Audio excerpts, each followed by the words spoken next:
En el primer trimestre del año 1993, Tom Kalinske, presidente de Sega de América, Olaf Olafsson y Mike Schulhoff, altos ejecutivos de Sony de América, desarrollaron un plan para que Sega y Sony colaboraran en una nueva consola de siguiente generación, una consola que debía dominar la siguiente guerra de consolas, y viajaron a las sedes de Sony y Sega en Japón para presentar su propuesta. En Sony de Japón, Olafsson y Schulhoff recibieron luz verde. A Sony Japón le agradaba la idea, y es que Sony estaba decidida a entrar al mundo de los videojuegos, y el entrar apoyada como una empresa con el expertise de Sega simplemente era una apuesta ganadora. Ahora era el turno de Tom Kalinske de presentar esta propuesta al presidente de Sega Japón, Hideo Nakayama, y a la difícil mesa directiva de Sega Japón. Kalinske presentó la propuesta, y la respuesta de Sega Japón fue un rotundo no. Nakayama y la mesa directiva cuestionaron a Kalinske. ¿Por qué Sega querría compartir una plataforma con Sony? Sega era mucho mejor desarrollando hardware y juegos, por lo que a Sega le iría mucho mejor desarrollando su propia consola por sí mismos. Kalinske no lo podía creer.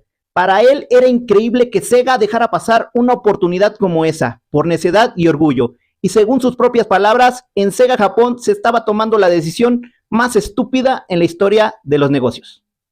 Después de este rechazo, Kalinske comenzó a tener grandes dudas de las decisiones tomadas en Sega Japón, además de no sentirse escuchado él y el mercado americano. Como dato adicional, Kalinske ha afirmado en diversas ocasiones que las especificaciones de la consola presentadas terminaron siendo las de la Sony PlayStation. Pero tras la decisión de Sega había algo más que terquedad y orgullo. Sega y Sony ya habían tenido acercamientos en el año 1992 y en Sega Japón estaban conscientes que con una colaboración Sega iría perdiendo el control de este proyecto.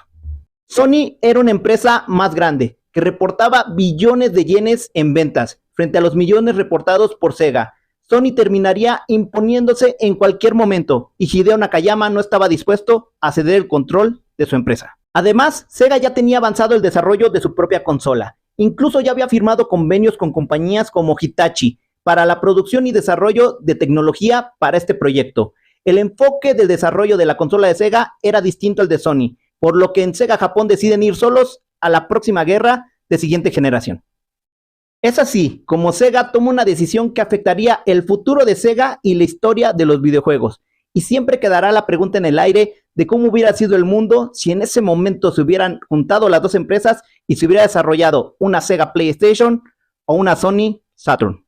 Danos like y síguenos para continuar con esta historia, porque esta no fue la última vez que la oportunidad tocó a Sega. Y no olvides dejarnos tus comentarios con tus más grandes anécdotas con esta consola y con la gran era de los 32 bits.